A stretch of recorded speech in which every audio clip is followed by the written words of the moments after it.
Welcome to my favorite city in the world, Hong Kong. It's one of the most picturesque urban landscapes, with the most dynamic skyline composed of skyscrapers, mountains, and water.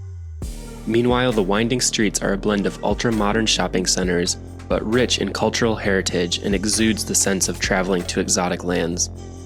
This is the second part of our weekend in Hong Kong, and here's how it went.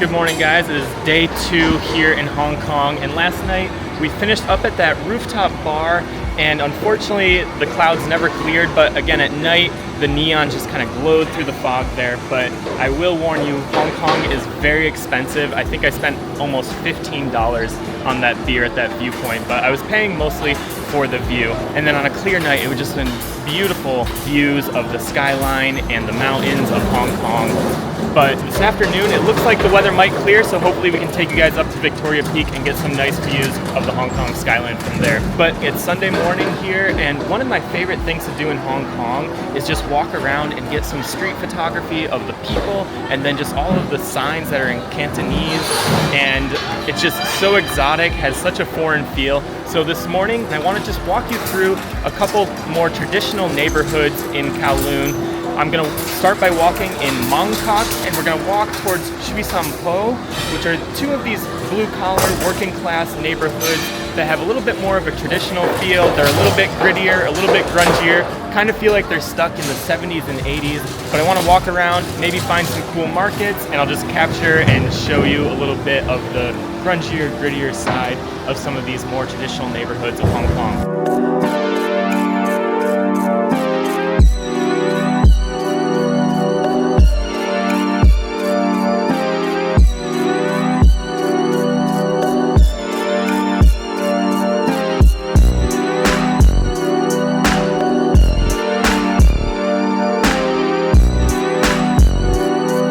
Just been walking around, and I'm kind of in the center of Mong Kok here, and this is Canton Road, and I don't know if this is any special market or if it's just a Sunday morning market here, but I found a bunch of these winding streets that have a bunch of fruits and vegetables and meats. So let's kind of walk through here and check out a Sunday morning market here in Mong Kok. Just has a very local, gritty feel to it.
Just walked about a kilometer north of Mong Kok up to Sham Shui Po, which is another very local feeling neighborhood, and it looks like there's another weekend market here. We have some vintage items, we have a lot of clothing, and the streets are mostly closed down to traffic, so you can kind of just walk these streets and check out some of the markets. So let's walk around this other neighborhood in Hong Kong and see what it's like on a Sunday morning here.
walked through Sham Shui Po for a little bit, and it was really busy. Again, it's Sunday morning, so I think they have some weekend markets going on, and the streets were closed, and it was just fun to walk around there and just see a little bit more of this local, grungier, grittier life in Sham Shui Po, which again is more of like a working class neighborhood here, a little less glitz and glam than Hong Kong Island. And I've come up to the northeast part of Sham Shui Po neighborhood, and I've come up Garden Hill, and it was actually a bit of a steep hike, and we have this really nice elevated view of all of these apartment complexes and these skyscrapers that just sprawl all across Hong Kong. You can see some of the mountains off in the distance here, and just a really cool view of some of these neighborhoods here. Not like an iconic skyline, but just getting to see a little bit of these pastel towers that just shoot up out of Hong Kong. And walking around Mong Kok, Sham Shui Po, again, some of my favorite things to do here in Hong Kong is just walk around and do some street photography. I love photographing the signs that are in Cantonese, and if you read Cantonese, probably so many of those shots would be pretty boring because they would just be labels for things. But for me, those signs and these older buildings, they're just so exotic, so foreign to me. I'm just walking around, can't read anything, and it's just like art in itself. And I mean, it's just such a beautiful language. And there's not necessarily iconic sightseeing in Mong Kok, Sham Shui Po, but again, it's just more of this vibe, this energy, and it just has this really retro feel to it. It feels like you're stuck in the 70s, 80s, 90s with these really retro colors and the bold design and neons of this old signage here in these neighborhoods. So anyways, from here, I'm gonna head back down to Sham Shui Po, get on a metro, and head over to Hong Kong Island. There's a lot more I wanna show you over there, so let's head back down and catch the metro to Hong Kong Island.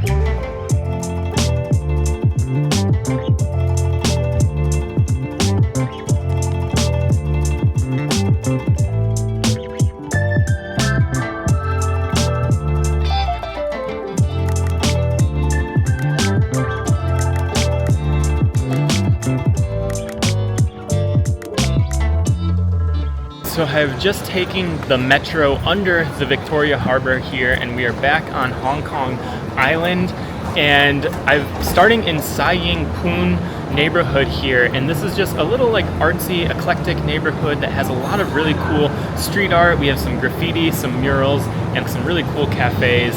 So let's start by just walking around this neighborhood a bit and checking out some of the cool street art.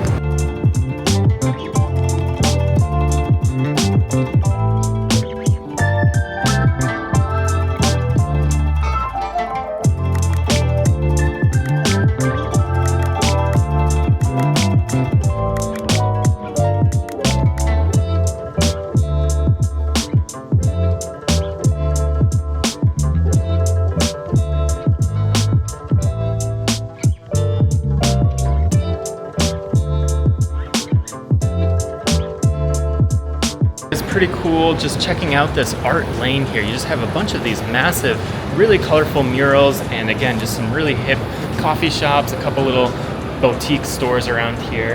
And now we're gonna start walking back towards the central part of Hong Kong Island, and there's a really famous dim sum place that we wanna check out for lunch. So let's head over there and get some dim sum.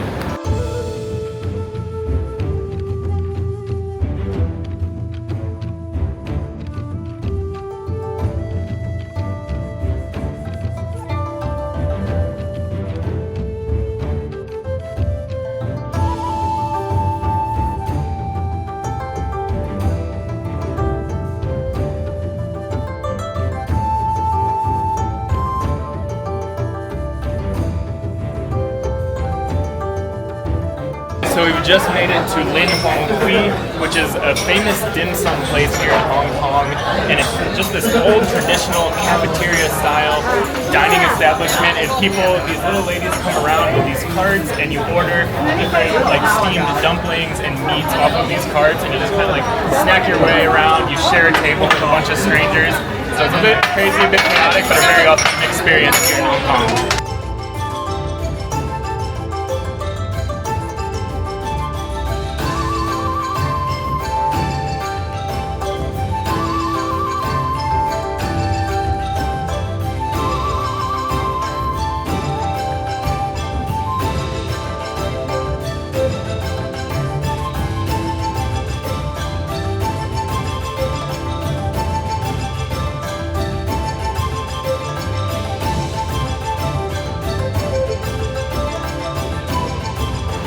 All right, guys, that was a very hectic experience. There's absolutely no English in there, and unless you know what you're doing, there's all these ladies pushing carts around, and you have to grab all of these little dumplings and different little meals off.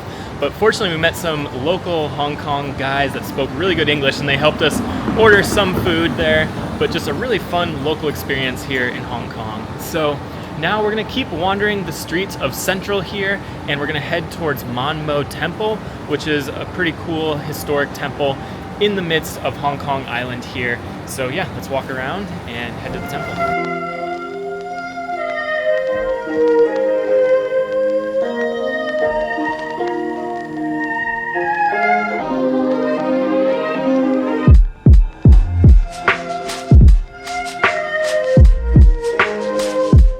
Just been wandering up the hill a little bit here, and we're on Hollywood Road, which is this famous antiques road, and it was one of the first roads built on Hong Kong Island after the British started their rule here in 1847. And right here we have the Mon Mo Temple, which was built in the mid-1800s, and it was one of the first Chinese temples on Hong Kong Island here. So it has a lot of history to it, and it's kind of interesting to see this older temple right here amidst all of these high-rise apartments that are surrounding this old historic temple. So let's head in.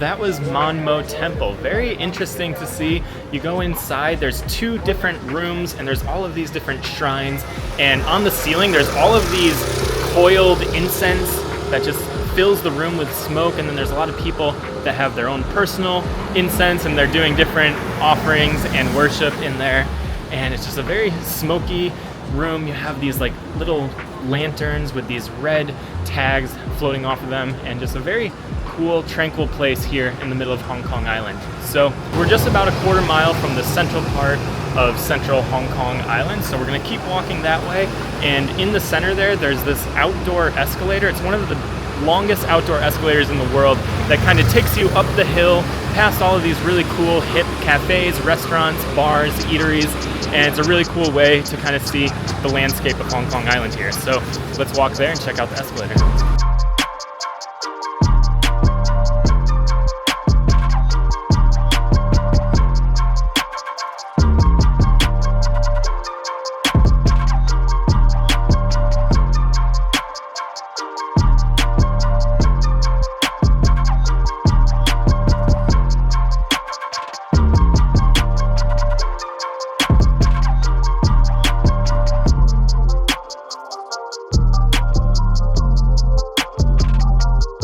We have just made it to the middle of central Hong Kong, and this is just one of my favorite parts of the city here. You just have all of these winding, narrow streets that weave you up the hill of Hong Kong Island, and along all these streets you just have these really hip little coffee shops, bars, cafes. There's really cool boutique shops, and then right in the middle of Central we have the Central mid-levels, which is the world's longest escalator that takes you in all of these different segments, 2,624 feet, so almost half a mile up the hill of Hong Kong Island. And as you're going up this outdoor escalator, you're looking down on the street, seeing all of those cool cafes. There's really cool neons and shops, so it's a really cool way to functionally get up the hill because it's an escalator, so you don't have to hike up the hill, and you just get some really cool views of central Hong Kong. So let's take the world's longest escalator up Hong Kong Island.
We have just come up the half-mile long escalator, and that is such a fun way to see Central. There's so many cool little cafes that you pass along the way, and just a very vibrant place, and you're going up this hill. Very cool thing to do on Hong Kong Island here. And it's actually quite functional because it's taken us quite a ways up towards Victoria's Peak. So we've gained a lot of elevation, and now we have about 1.5 mile hike up to Lion's Peak to get one of the most beautiful views of Hong Kong. And it looks like the sky is clearing up for us. We have a little bit of blue skies up above us, so we should be graced with a beautiful view from the top of the mountain here. So yeah, should be about 45 minutes to an hour to get to the top, and so let's hike.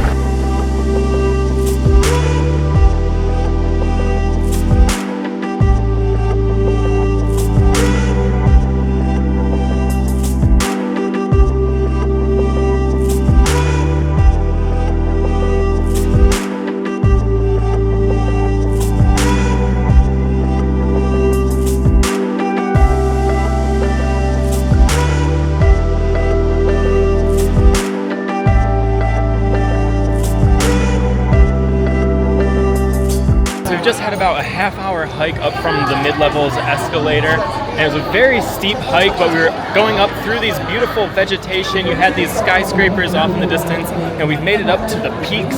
And this is this little complex here. There's a bunch of shops, restaurants, and then you can go up the peak tower here and get a beautiful view looking back down on Hong Kong. So let's head over here and check out the tower.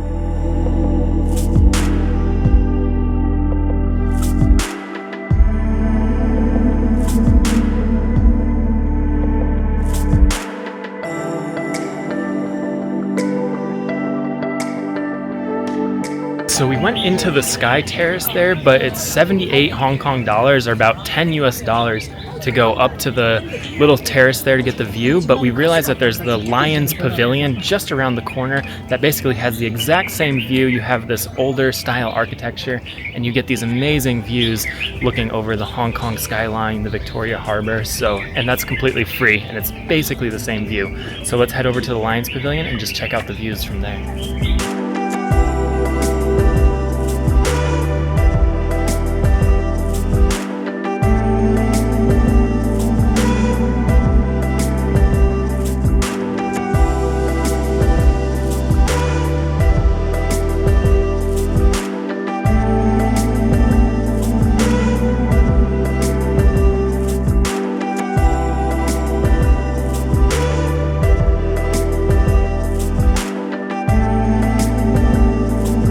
Was the view from the little Lions Pavilion there, and again, completely free to see that, and you save 10 bucks from going up to the Sky Terrace, and you just have amazing views.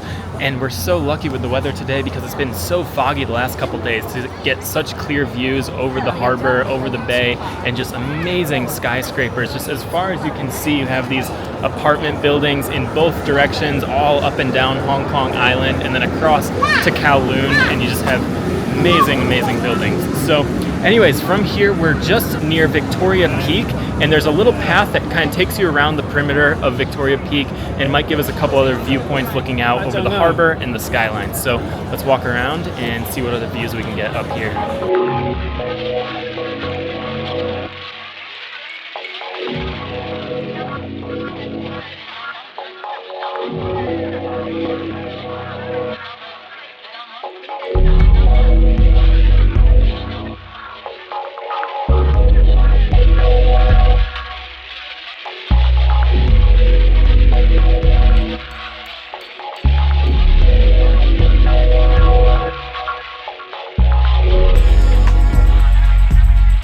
Alright guys, we've just been walking along the perimeter of Victoria Peak here, and there's this beautiful little boardwalk that just takes you right along the edge of the mountain here. And as you're going along here, you're just getting better and better views looking out over the Hong Kong skyline, and you have this beautiful view of Victoria Harbor, and you can just see so many of the skyscrapers that just go on and on all along the Hong Kong island here, and then across the bay to Kowloon. You can see some of the skyscrapers there, and just beautiful vantage point. And again, we're just so lucky tonight that we have such clear visibility. There's a little bit of haze, but you're able to see the buildings really bright through the foggy, misty sky that almost just makes it feel like a movie. And the views from up here just confirm one of the reasons why I just love this city so much. You just have this amazing modern skyline with the water and all of these boats going through there, and then the mountains that surround the city on all of the sides here. And you can look out and see a lot of the outlying islands of Hong Kong, and there's so much more you could explore to the city and so many hikes you can go on. And that's one of the reasons I just love this city, is that you have this beautiful mix of this urban landscape, and then you have all of these like nature activities that you can do, and all of this beautiful geography, and you can go on some amazing hikes, you can be out on the water, and there's just so much diversity here. And then another thing that I just loved about the city was you have this very modern aspect, but then it also feels so cultural and diverse. You have a lot of expats living here, but then on some of the back streets there you can find some like grittier markets and some open wet markets with just some fish on the street, and it just has this amazing mix of everything, and it feels so exotic for me. So, and anyways, that's about it for 2 days of exploring Hong Kong. Again, there's just so much you could see and do in this city, but hopefully that gives you an idea of some of the top things that you can see. And again, one of my favorite things was just walking around the streets of Hong Kong. You're just looking up at all of these iconic skyscrapers and seeing all of the Cantonese writing on all of these shops, and it's just a very cool vibe just walking around the city here. An awesome place for photography and views and culture. So anyways, then tomorrow we're gonna take a ferry. It's about an hour ferry to Macau, and we're gonna have about a day to explore that city, which is another special autonomous region of China, and that'll be a really cool place to check out. And then we'll be heading into mainland China and checking out a few of the massive cities of Chengdu and Chongqing there. So anyways, we're gonna hang out up here, watch the city turn from dusk into night, and watch the city lights come on, and then we'll see you guys next time in Macau.